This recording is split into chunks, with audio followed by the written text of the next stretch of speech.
How's everybody doing? My name is Anthony Brian Logan, and today I'll bring you an update on the whole Jeffrey Epstein kerfuffle.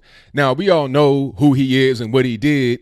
He was, because he's dead now, a convicted sexual abuser of small children, a convicted pedophile, a convicted sexual assaulter.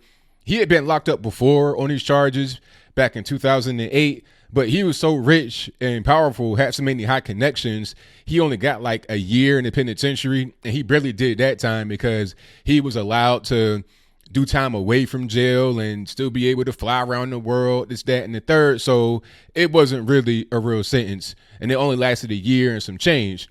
So now there was more evidence to be used against him for another trial in which he was most likely going to be convicted by the federal authorities. He was being held in MCC, Manhattan, that's Metropolitan Correctional Center, and there was no bail. He tried to deliver a package of like $77 million for his bail, but that was rejected, so he was remanded to custody. Now, the fact that this detention center was federally controlled is important. I'll get to that in a moment. Now, he's in there awaiting trial for like a month and some change, and all of a sudden he dies. Now, of course, the conspiracy theories and actual legitimate questions started to fly. Everybody on the left, on the right, it didn't matter if you were conservative, liberal, independent, agnostic, politically, everybody said this is fishy. Number one, this is a very rich and powerful person. He had friends in very high places. They tried to say that Trump was his friend, but Trump kicked him out of Mar-a-Lago for trying to come on to an underage girl there, one of the members' daughters or something.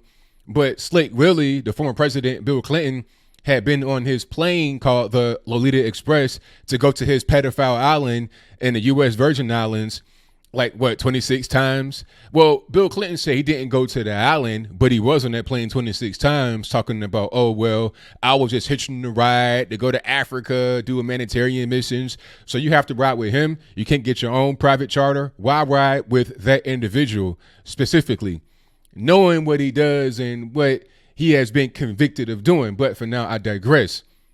He had plenty of friends in very high places, not only Slick Willie, but Prince Andrew, the son of the Queen of England, a foreign prime minister, maybe somebody in France that's high up in government, a lot of different people because he has so much money. MIT scientists, you're talking about leaders of nations, leaders of men. So with all these powerful individuals that he had in his back pocket, you would think that there'd be more security on him while he was in this jail setting awaiting trial, but apparently not.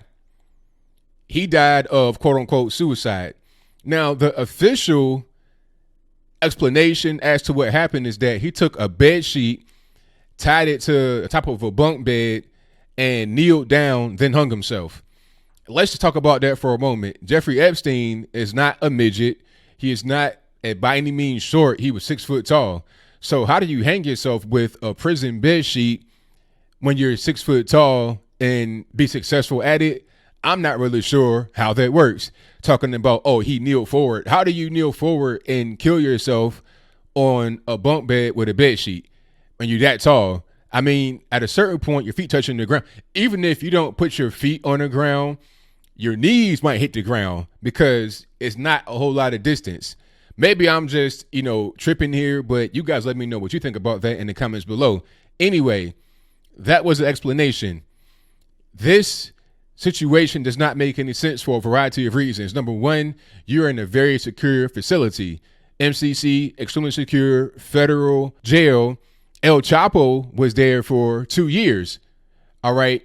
And he had escaped from the penitentiary in Mexico, but to tunnel this whole big thing, he was there for 2 years. Nothing happened to him at all. He was able to do his term there successfully. And then he got transferred to a higher security federal prison. Now, speaking about Epstein here, he was on suicide watch at a particular point in time, but conveniently was not on suicide watch when he, quote unquote, committed suicide. Even though he was not on suicide watch, there should have been routine checks by his cell every 30 minutes. That did not happen in this case. 2 of the correctional officers that were assigned to patrol that area had fallen asleep, quote unquote, fallen asleep for 3 hours. and they did not check his cell for that period of time. So he may have been dead for a long time, allegedly dead, because they were quote unquote sleeping. And then they falsified records to make it appear as if they did do their rounds when they in fact did not do their rounds. I'm not quite sure how that was found out, because I also heard that the camera malfunctioned. That may or may not be correct. If the camera did not malfunction, then they would have seen when the officers did not go by the cell. Maybe they tried to get the camera to malfunction because that'd be an easy way to cover their tracks, but it may be a little bit too obvious. Okay. Maybe they were caught in a different part of the jail with cameras that were functioning, and you would have seen them go back and forth, but that didn't happen. So you got two correctional. Matter of fact, I think one of the guys was not a correctional officer. One of them was like a substitute because MCC was understaffed. I think somebody from MCC came out and said that Trump's administration was the cause of the understaffing. And that's the reason why they had guys working like 80 hours in the week, mandatory overtime, and people were tired and went to sleep because they didn't have enough staff to actually house these high-level inmates.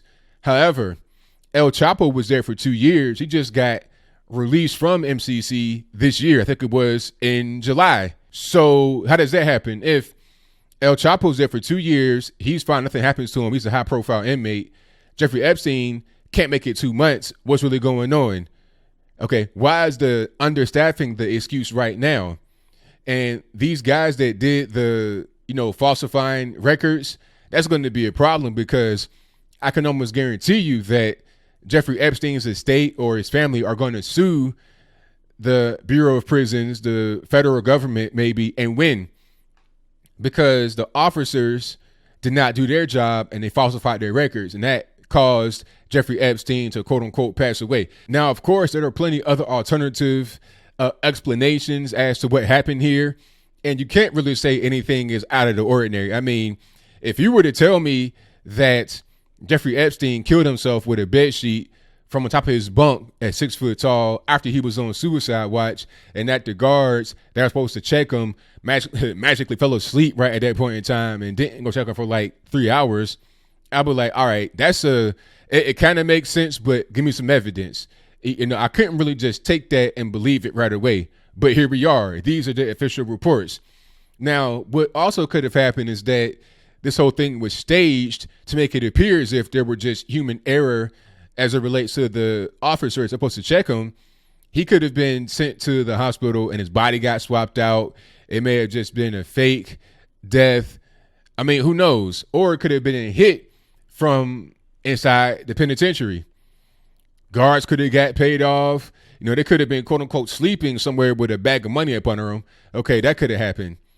I mean, it makes sense. You pay the guards off, tell them, hey man, go to sleep, tell them that you overwhelmed, this, that, and the third.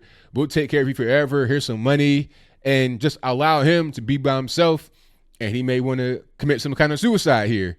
And if you're going to be gone for 3 hours, then that'll be plenty of time for him to do what he has to do. It'll be a slow death where he'll die.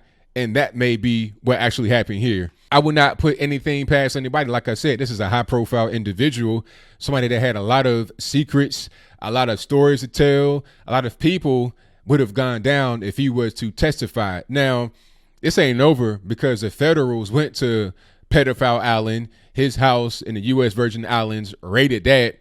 I'm not quite sure what they were able to get, but I guess we'll find that out pretty soon. People that were co-conspirators, those that did wrong, allegedly, along with him, they're going to be pursued still. The cases may be weaker because the living witness that you had, which may have been your key piece, is no longer here, no longer living. They can't tell their story. However, there still may be other evidence that can be presented against these individuals. And I just pray for the victims of the whole situation, the kids that got victimized by this monster, Jeffrey Epstein, and others, maybe even Slick Willie, Prince Andrew. Who knows? Who knows who all these guys are? Who knows how deep the rabbit hole goes? I don't really know. But as I close, I want to say this. The media are talking about, oh, you can't push conspiracy theories. You can't say this. You can't say that. While the media does that all the time. They do exactly what they say we can't do. Okay. The Russia situation. For 3 years, all I heard on the mainstream media was Russia this, Russia that. Russia is the reason for this. Climate change, that's real, and blame Russia for it because they put out CO2 in the gulag in Siberia, some retarded stuff like that. Okay. They always push these unfounded claims. But when we as citizens ask legitimate questions like, how do you kill yourself from a bunk bed with a prison sheet when you're 6 foot tall? How are you able to do that when you're in a secure facility like MCC, where El Chapo was for 2 years without problem recently? How does that really happen? Give us some answers. And since we don't have all the answers, all we can do is just speculate about what happened and make sense of it that way. All right. So hopefully the federal government gets to the bottom of it and we really figure out what's going on. This is not over by any stretch of the imagination. We're going to find out much more as the days, weeks, and months continue. So what do you think? Do you think that Jeffrey Epstein was suicided, or was it a legitimate suicide?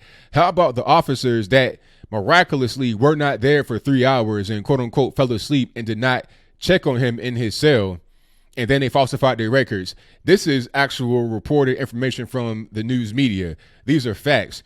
Bill Barr, since MCC is under the federal government, Bill Barr has suspended the 2 officers in question and has also, I think, reassigned the warden of the prison. But we'll find out what happens after a thorough investigation. When the federal government is involved and the local police in New York are involved, I think you'll be able to get something, some kind of conclusive answer. Maybe not. Maybe everybody's in on it. I can't tell, but whatever your comments are, please let me know in the comments below. And that's all I got to say for this video. If you like what you heard, please comment, rate, share, and subscribe. Peace.